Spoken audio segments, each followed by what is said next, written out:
అందరికీ నమస్తే. ఆంధ్రప్రభకు స్వాగతం. నేను మీ సంతోషి. ఈరోజు తండేల్ మూవీ రిలీజ్ అయింది. అసలు మూవీ ఎలా ఉంది, అలాగే డైరెక్షన్ ఎలా ఉంది, సాంగ్స్ ఎలా ఉన్నాయి, దీని గురించి కంప్లీట్ గా డిస్కస్ చేయడానికి మన ఆంధ్రప్రభ స్టూడియోకి విచ్చేశారు సీనియర్ ఫిలిం జర్నలిస్ట్ అయినటువంటి మురళీ శక్తి గారు. నమస్తే సార్. నమస్తే సార్. అసలు మూవీ ఎలా ఉంది? మూవీ ఎలా ఉందో మూవీలానే ఉంటుంది. అంటే మూవీ మీకు ఏంటి అంటే మీ క్వశ్చన్ కరెక్ట్ అడిగితే, అంటే మామూలుగా ఈ రోజు మూవీ రిలీజ్ అయింది కదా, అసలు ఓవరాల్ గా మీకు మూవీ ఎలా అనిపించింది? ఓవరాల్ గా మూవీ అనేది ఒక మాదిరిగా అనిపించింది. పెద్ద సక్సెస్, భారీ బ్లాక్ బస్టర్ ఏం కాదు, ఒక యావరేజ్ సినిమాగా అనిపించింది నాకు. ఓకే. చైతన్య ప్రత్యేకంగా శ్రీకాకుళం యాస నేర్చుకొని మరీ యాక్ట్ చేశారు కదా, సో ఆయన కష్టం తెలిసిందా? అంటే డిటో దించేశాడా? అవును, శ్రీకాకుళం యాస మాట్లాడటానికి అక్కడ యాస ఉన్న వాళ్ళు మాట్లాడింది వేరుగా ఉంటుంది. ఒక ఆర్టిస్టు ఇన్వాల్వ్ అయ్యి దాని మధ్య ఒక చోటను కూడా పెట్టుకున్నాడు. ఈయన చోటను పెట్టుకొని దాన్ని బట్టి ఎలా యాస మాట్లాడాలో, తండేలు అనే పదాలు కానీ, గిల్ట బుజ్జమ్మ తల్లి, ఇలాగా బుజ్జి తల్లి, కొన్ని పదాలు ఉన్నాయి. ఇష్టం కష్టం అనే 2 పదాలు ఉన్నాయి. కానీ కొంచెం ఈ యాస కొద్దిగా మనకి ఆయన మాటల గతంలో ఉన్న ఫ్రాంక్ కృష్ణా జిల్లా యాస ఇనేసి ఇదిగా కొత్తగా అనిపించిన, కొన్ని చోట్ల కొన్ని పొరపాట్లుగా అనిపించింది. ఎక్కువ యాసని గౌక్కున హైలైట్ కాలేకపోయింది. మామూలుగానే ఉంది, యాస ఉంది. ఈ పదాలు వచ్చినప్పుడు ఇది యాస అని అనిపించేట్లుగా ఉన్నాయి. అలాగే సాయి పల్లవి కూడా యాసతోనే మాట్లాడుతుంది, శ్రీకాకుళం యాస. ఆ మల్లెకారులు వాళ్ళ కంటే పక్కన ఉన్న వాళ్ళు మాట్లాడేది యాజ్ ఈజ్ గా దించేశారు. ఓకే. సో వీళ్ళిద్దరి లవ్ కెమిస్ట్రీ ఎలా ఉంది మూవీ? సినిమాలో వీళ్ళిద్దరు ప్రేమికులు, ఒకే జాలరీ కుటుంబంలో ఉన్నటువంటి శ్రీకాకుళం సముద్ర ఒడ్డున గల ఆ ప్రాంతంలో వీళ్ళు చిన్నప్పటి నుంచి పెరిగి ఒక ఇష్టపడుతూ అది ప్రేమగా రూపాంతరం చెంది అలా ఒక్కడు విరిచి ఒకడు ఉండలేని పోయే స్థితికి వస్తారనమాట. అందులో ఆమె ఫీలింగ్స్ ఎక్కువగా ఉన్నాయి వ్యక్తం చేయడానికి సాయి పల్లవి క్యారెక్టర్లో, సత్య క్యారెక్టర్లో ఆమె బాగా ఎక్కువ ఫీలింగ్ వ్యక్తం చేసింది. అలాగే నాగ చైతన్య కూడా సముద్ర వేటకి వెళ్ళినప్పుడు, ఆ సముద్ర వేటకి వెళ్ళినప్పుడు అతను 9 నెలలు ఉంటారు అక్కడ కార్మికులు, వచ్చి మళ్ళీ కింద 3 నెలలు ఇటు ఊరికి వస్తారు. ఈ 9 నెలల స్ట్రగుల్ ఒక్కొక్క ఎగువలా ఉంటుంది మనకి. ఆ టైంలో ఆయన పడిన ఫీలింగ్, బాధ, ప్రేమనే ఫోన్ ద్వారా వ్యక్తం చేస్తాడు. ఆ ఫోన్లో ఇద్దరు మాట్లాడుకోవడం, ఒక్కోసారి సిగ్నల్ లేకపోవడం, ఇలాంటివన్నీ జరుగుతున్నప్పుడు ఆ ఫ్రేమ్ అనేది వాళ్ళ కెమిస్ట్రీ, ఇద్దరు ప్రేమలో ఉన్న కెమిస్ట్రీ బాగానే పండింది. ఎందుకంటే అంతకుముందు ఇది 2వ సినిమా, అంతకుముందు లవ్ స్టోరీ చేశారు, ఇద్దరు కాన్సెప్ట్ చేశారు కాబట్టి అది పెద్ద ఇదైపోయినా ఇది కొంచెం పెద్ద కెమిస్ట్రీ బాగుంది. ఎందుకంటే సాయి పల్లవి చేస్తేనే ఈ క్యారెక్టర్ పండిద్ది అని దర్శకుడు ఊహించి, నిర్మాత ఊహించుకొని ఆమె చేత చేయించారు. ఆమె ఈ పాత్రలో బాగా ఇమిడిపోయింది. సాంగ్స్ ఎలా ఉన్నాయి సార్? సాంగ్స్ దగ్గరికి వస్తే బుజ్జి తల్లి పాట సాంగ్స్ ఏంటంటే జాలరి నేపథ్యంలో సాంగ్ ఒకటి బుజ్జి తల్లి, తర్వాత శివుడి నేపథ్యంలో ఒక పండగ వాతావరణం, ఒక ఆనందమైన ఉత్సాహంలో ఊరికి వచ్చినప్పుడు, వేట నుంచి ఊరికి వచ్చినప్పుడు శివుడిని ప్రార్థించి శివుడు నమ్ముకునే ఆ జాతర లాగా ఉంటుంది. ఆ సాంగ్ లో స్టెప్స్ గానీ, ఇద్దరు సాయి పల్లవి అంటే మామూలుగా డాన్సర్ కూడా, డాన్స్ ప్రాక్టీస్ చేసుకుంది. రెగ్యులర్ గా డాన్సరే. అంటే ముందు మూవీస్ కి ఈ మూవీస్ కి ఏమైనా డిఫరెన్స్ ఉంది. కొరియోగ్రాఫర్ ఒక బిట్ సెపరేట్ గా ఒక చిన్నది ఇలా అంటాం, వెనకలు ఇలా అంటాం అనిపించడానికి కొత్తగా అనిపించింది. ఏదైనా ఇద్దరి పాటకి ఆ శివుడి పాట చాలా హైలైట్. మిగతాది ఇంకో పాట జైల్లో కూడా ఒక డాన్స్ చేస్తుంటారు వీళ్ళంతా. జైలు, పాకిస్తాన్ జైలుకి వెళ్ళినప్పుడు అక్కడ ఒక ఆనందంలో విడుదలైపోతున్నారు డాన్స్, ఇలాగా కొన్ని పాటలు ఉన్నాయి. ఎక్కువగా బుజ్జి తల్లి, శివుడి పాట, ఈ 2 పాటలే సినిమాలో కొంచెం ఆకర్షణీయంగా ఉన్నాయి. ఓకే. సో మరి ఓవరాల్ గా డైరెక్షన్ ఎలా ఉంది సార్? చాలా వార్తలు వస్తున్నాయి డైరెక్షన్ గురించి. అంటే సినిమా మీద కాకుండా ఓన్లీ పాకిస్తాన్ వాళ్ళ మీదే తిట్టడానికి ఎక్కువ కాన్సన్ట్రేట్ చేసినట్టు అంటున్నారు చాలా మంది. సో మీకు ఎలా అనిపించింది? అంటే పాకిస్తాన్ తిట్టడం అంటే కాన్సెప్టే అది. వీళ్ళు సముద్రంలోకి వెళ్ళినప్పుడు తుఫాను వల్ల దారి తప్పి కొట్టుకుపోయి పాకిస్తాన్ బోర్డర్కి వెళ్తారు. వెళ్ళిన తర్వాత అక్కడ కోస్ట్ గార్డ్స్ వచ్చి వీళ్ళు మిలిటరీకి అప్పచెప్తే పాకిస్తాన్ వాళ్ళని కరాచీ జైల్లో పడేస్తారు.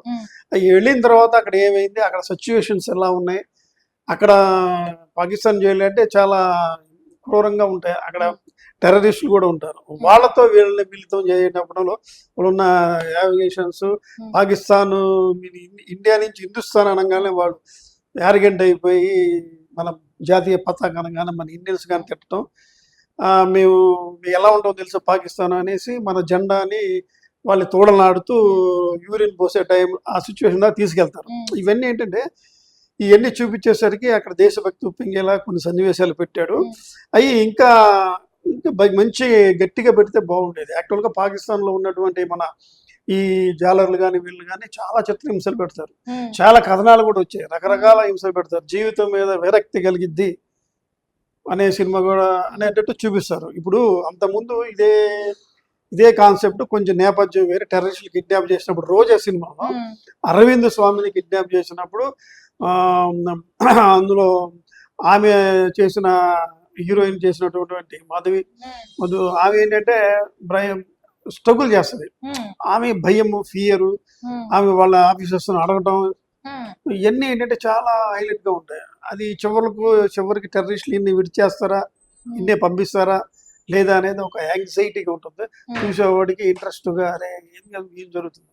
అయితే ఇందులో అదేం లేకుండా కేవలం జాలర్లు వెళ్ళారు, పొరపాటున వాళ్ళు దేశ ముద్ర వేశారు, నాన్ దేశీయులని, దాని మీద వాళ్ళు ఉన్న ట్రీట్మెంట్, అందులో అందరినీ రకరకాల మన వాళ్ళ ఆఫీసర్స్ని, మినిస్టర్ని,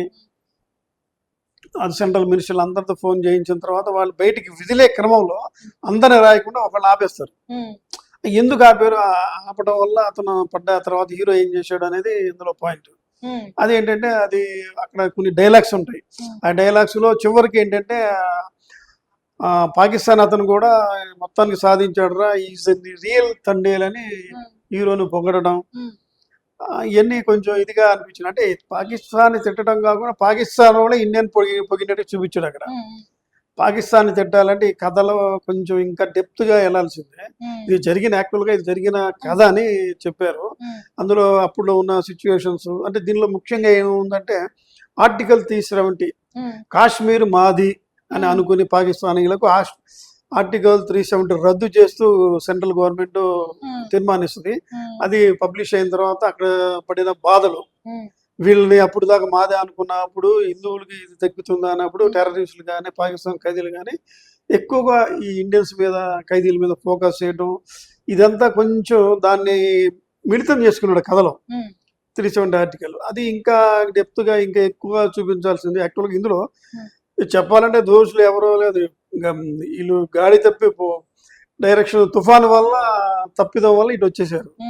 అలాగే ఆర్టికల్ 370 అనేది తప్పిదం వల్ల వీళ్ళు ఇరుక్కున్నారు. అంటే ఇందులో రెండు సిచ్యువేషన్స్ నే కొంచెం తీసుకున్నాడు ఆయన విలన్స్ గా. ఇక ఖైదీలు ఎలా ఉంటారు అనేది అందులో కూడా చూపించాడు. కానీ ఈ రోజాలో ఉన్న భయపెట్టే విధంగా, అందరూ ఆసక్తి విధంగా అనేది పాయింట్ తీయలేకపోయాడు. ఒకే ఒక టెర్రరిస్ట్ వీళ్ళు బెదిరిస్తాడు ఇందులో, ఈ సినిమాలో వాళ్ళని ఎదుర్కొంటాడు. దీన్ని దర్శకుడు ఎక్కువగా సెకండ్ హాఫ్ లో ఎక్కువగా రిలీవ్ అవుద్ది కాబట్టి సెకండ్ హాఫ్ ఇంకాస్త ఎక్కువగా పట్టుబడి బాగా శ్రద్ధ పెడితే ఈ సినిమా మరోలా ఉండేది. ఎక్కువగా ఫస్ట్ హాఫ్ అంతా వచ్చేసి ఏంటంటే వీళ్ళిద్దరు ప్రేమ గురించి. అంటే ఫస్ట్ హాఫ్ లో చాలా మంది ల్యాగ్ ఉందని అంటున్నారు. ల్యాగ్ ఉంది. ప్రేమలో వీళ్ళు సముద్రంలోకి వేటకని వెళ్తున్నప్పుడు ఈ ఫోన్ మాట్లాడితే ఆ ఎపిసోడ్ అంతా చాలా సాగదీసినట్టుగా ఉంటుంది. ఒక్కోసారి 15-20 నిమిషాలు అయిన తర్వాత మనకి చిరాకు అనిపిస్తుంది. ఆ డైలాగ్ చిరాకు హీరోయిన్ కూడా డైరెక్టర్ ముందే తెలిసాము, ప్రతిసారి ఫోన్ చేయకు, నాకే చిరాకు పడుతున్నావు ఫోన్ చేస్తే డైలాగ్ కూడా పెట్టాడు అక్కడ. కావాలని పెట్టాడు. ఆ చిరాకు అనేది ప్రేక్షకుడు వ్యక్తం అవుతాడని పెట్టాడు తెలియదు, కానీ ఆ సిచ్యువేషన్ అక్కడ బాగా పెట్టాడు. ఆ తర్వాత ఈ ఇంటర్వ్యూలో కొంచెం వీళ్ళు ఏమిటి అనేది, ఇప్పుడు సముద్రం ఎపిసోడ్ టెక్నాలజీ బట్టి బాగా తుఫాన్లో ఇరుక్కుపోవడం, ఆ తర్వాత వాళ్ళు దాని స్ట్రగుల్ పోరాటం అనేది కొంచెం బాగున్నాయి. అందులో ఇక్కడ ప్రధానమైన ఇంకో లోపం ఏంటంటే, ఎప్పుడైతే వీళ్ళు సముద్రంలో తుఫాన్కి చిక్కుపోయారో అక్కడ ఇంకో బోట్లో వీళ్ళు తెలియకుండా ఓ వ్యక్తిని రక్షిస్తారు. ఇలాంటి జాలర్లు పడవలో వస్తున్న వ్యక్తిని. తీరా ఆ వ్యక్తి ఎవరు అంటే పాకిస్తాన్ చెందినవాడు. ఆ పాకిస్తాన్ చెందిన వ్యక్తిని కూడా రక్షిస్తే మొత్తం అందరిని తీసుకెళ్లి కరాచీ జైల్లో వేస్తారు. వెళ్ళేటప్పుడు ఆ వ్యక్తి ద్వారా నేను పాకిస్తానీయుడినే, నేను ఇందులో ఇలా నన్ను రక్షించాడని ఒక డైలాగ్ కూడా ఆ దర్శకుడు ఎందుకో చెప్పించలేకపోయాడు. కోర్టులో కూడా జడ్జిలు ఉన్నప్పుడు కూడా అక్కడ ఆ డైలాగ్ రాదు. ఇతను కూడా గెలిపేసి హిందుస్థానీ ఖైదీలుగా వాళ్ళు ట్రీట్ చేశారు. ఈ డైలాగ్ చివరిలో ఎప్పుడో ఇక అందరినీ వదిలేటప్పుడు అందులో జైలర్ ఒక డైలాగ్ కొడతాడు, ఇప్పుడు తండేలు అంటే ఎవడో కదా, పాకిస్తాన్ కూడా కాపాడాడు అంటే మా వాళ్ళని కూడా కాపాడింది హిందుస్థాన్ వ్యక్తే హీరోనే అన్నట్టుగా ఒక డైలాగ్ చెప్పాడు తప్పితే ఫస్ట్లోనే అలా చెప్పించుంటే ఈ కథ ఇంకోలాగా మలుచుకోవచ్చు. పోనీ చెప్తున్నప్పుడు ఇంకేదన్నా ఎవరైనా అడ్డుపడి ఆపడం ఇలాంటి సిచ్యువేషన్లు ఉన్నా బాగుండేది. పాకిస్తాన్ని రక్షించినప్పుడు అతను ఏం మాట్లాడకుండా ఉండడం అనేది కొంచెం జనాల గందరగోళం ఉంది. ఎందుకు ఇలా చేసాడో తెలియదు. అదే ఇలాంటి విషయాల్లో కొంచెం ఇంకాస్త డైరెక్టర్ కేర్ తీసుకుంటే బాగుండేది. ఓకే సార్, ఈ సినిమా నాగ చైతన్య కెరియర్ లో బిగ్ హిట్ అవుతుందంటారా? అంటే బిగ్ హిట్ నాగ చైతన్య వరకు తన కష్టాన్ని ఇందులో చూపించాడు. న్యాచురల్ గా కొన్ని సీన్లు ఉన్నాయి. పల్లెకారులు ఎలా ఉంటారు అనేది, ఇక గడ్డం జుట్టు విపరీతంగా ఆహారాన్ని పెంచుకున్నాడు. కొన్ని యాక్షన్ సన్నివేశాలు కూడా చేశాడు. ఎన్ని చేసినా అంత ముందు సినిమాల కంటే కొంచెం బెటర్ గా ఉంటుంది. Okay, some better. సో కొంచెం చేంజ్ అనేది వచ్చింది. చేంజ్ వచ్చింది. సార్ మొత్తంగా ఈ మూవీ 100 crores క్రాస్ చేస్తుంది అంటారా? కలెక్షన్స్ లో ఎలా ఉంటది అంటారు? కలెక్షన్స్ అనేది మనం అంతా ఇప్పుడు గ్యాంబ్లింగ్ అని ఈ మధ్య ఒక ప్రొడ్యూసర్ కూడా బయట పేర్కొన్నారు. ఇదేంటంటే అది ఆడిన దాన్ని బట్టి ఉంటుంది. సినిమా బాగుంటే కలెక్షన్స్ వస్తాయి. అంతగా ఎగ్జైట్మెంట్ చేసే అంశాలు ఇందులో ప్రతి వాళ్ళు చూసిన వెంటనే రోజాతో పోల్చడంతో అది ప్రధాన లోపంగా అనిపిస్తుంది. మరి ఎంత ఇప్పుడు ఇది 3 భాషల్లో 3 లాంగ్వేజ్ లో తీశారు. పాన్ ఇండియా అంటే అన్ని భాషల్లో ఉండాలి. ఎందుకంటే నేపథ్యం 4-5 తెలుగు ఆర్టిస్టులు చెప్తే మిగతా తమిళియన్స్ వాళ్ళ ఎపిసోడ్లు కూడా ఉండడం వల్ల అది తమిళ ఆడుతుంది. తర్వాత కన్నడలో కూడా ఉన్నట్టుంది. ఇవన్నీ కలిపితే ఏమైనా 100 వచ్చినా ఆశ్చర్యం లేదు. అది అనేది మనం రేపు 2 రోజుల్లో కానీ చెప్పలేం. ఇప్పటి వరకు మార్కెట్ ఎలా ఉందనేది. ఓకే సార్, ఈ మూవీ ఫ్యామిలీ మూవీయా లేదంటే ఓన్లీ ఇప్పుడు వ్యాలంటైన్స్ డే వస్తుంది కదా, ఫ్యామిలీ వ్యాలంటైన్స్ డే అని కాకుండా ఇది ఫ్యామిలీ మూవీ, అందరూ చూసే తగ్గ మూవీ. ఎందుకంటే మత్స్యకారులే కాదు ఇక్కడ, అక్కడ బేసిక్ మత్స్యకారులు తీసుకున్నా ఇదేంటంటే కామన్ మ్యాన్, మిడిల్ మ్యాన్ యొక్క స్ట్రగుల్ అనమాట, జీవన పోరాటం. వాళ్ళు ఏంటంటే చేపల వృత్తిగా పోరాటానికి వెళ్తుంటారు, జీవితం. మిగతా కూడా రకరకాల వ్యాపకాలు, ఉద్యోగాలు చేస్తుంటారు. అందులో ఉన్న ఒక వ్యక్తి ఒక అమ్మాయిని ప్రేమించడం, ఆ తర్వాత స్ట్రగుల్ అవి ఏంటంటే అది అందరికీ వర్తిస్తుంది. ఫ్యామిలీతో చూస్తే ఇందులో ఒక డైలాగ్ కూడా ఉంటుంది కదా, చివరిలో పాకిస్తాన్లో ఇరుకున్న తర్వాత హీరో కూడా రియలైజ్ అయ్యే చివరికి నాగ చైతన్య ఆడదాన్ని ఇబ్బంది పెట్టకూడదు, బహుశా దానివల్ల నేను ఇలా అరెస్ట్ అయ్యాను ఒక డైలాగ్ చెప్పిస్తాడు. ఏడిపించకూడదు ఆడదాన్ని ఆయన, ఎందుకంటే ఇవి అడుగుతుంది వెళ్ళొద్దు అని వేడుకుంటాడు, ఏడుస్తుంది. కానీ నేను వెళ్ళను అని మాట ఇచ్చి సడన్ గా తెల్లారికి జంప్ అయిపోతాడు. వెళ్ళి రైలు ఎక్కేసి గుజరాత్ వెళ్ళి అక్కడ షిప్పింగ్ చేస్తుంటాడు. ఇలా కొన్ని అందరూ చూసే సినిమా. నాగ చైతన్య సినిమాలు అంటే అందరూ యూత్ కదా, అన్ని ఫ్యామిలీ చూసే సినిమా. సాయి పల్లవి కూడా ఉంది కాబట్టి యూత్ కి బాగా నచ్చుద్ది. వీళ్ళిద్దరిలో సాయి పల్లవి, నాగ చైతన్యలో ఎవరు బాగా యాక్ట్ చేశారు? ఎవరంటే ఇద్దరు బాగా చేశారు. ఎక్కువగా ఈ స్ట్రగుల్ కాబట్టి జైల్లో ఉంటే ఈ పడే బాధన, తపన, భయం అన్ని కలిపి ఆమె యాక్టింగ్ లో చూపించింది. ఈ మౌన పోరాటం కూడా చేస్తుంది. ఎవరైతే గుజరాత్కి వెళ్ళి ఒక యజమానిని వీళ్ళ దగ్గర కింద పనిచేస్తారో వాడి డబ్బులు ఇవ్వకుండా ఇబ్బంది పెడతాడు, వాడి దగ్గరికి వెళ్ళి డబ్బులు తీసుకునే విధంగా మౌన పోరాటం చేయడం ఆ స్ట్రగుల్ కాబట్టి ఇవి బాగానే చేసింది. ఇవి ఎక్కువగా మార్కులు ఇవి ఇవ్వచ్చు. సో టోటల్ గా మూవీకి మీ అనుభవం ప్రకారం ఎంత రేటింగ్ ఇస్తారు? అంటే రేటింగ్ అనేది ఒక మంచి సినిమా తీశారు, దాన్ని ఇంకాస్త బాగా తీస్తే బాగుండేది. ఈ సినిమాకి రేటింగ్ అంటే మనం రకరకాల రేటింగ్లు వచ్చు, కానీ ఇదే బెస్ట్ సినిమా, ఒక యావరేజ్ సినిమా అని చెప్పొచ్చు. మా స్టూడియోకి విచ్చేసి మీరు మంచి ఇన్ఫర్మేషన్ ఇచ్చినందుకు thank you sir. Okay, thank you.